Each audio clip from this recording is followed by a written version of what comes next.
अहो संपली माती, हे बघा संपली. सुंदराबाई, अगं माती संपली तरी हा खेळ अनादी काळापासून सुरू झालेला आहे आणि अनंत काळ चालणार.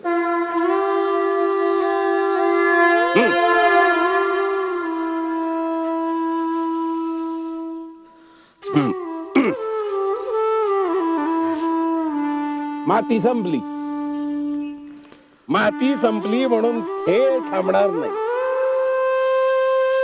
जुन्या झालेल्या बावल्या मोडणं आम्हाला भाग आहे. कुणाचा तरी मृत्यू होणं, त्याच वेळी कुणीतरी नवीन जीव जन्म सुद्धा घेणं. आलं लक्षात. म्हणजे हा ईश्वराचा घडवण्या मोडण्याचा खेळ सुरू येतात. शेवटी मनुष्य देह हा मातीचाच. एकातून चैतन्य निघून जातं आणि दुसऱ्यात प्रकट होतं.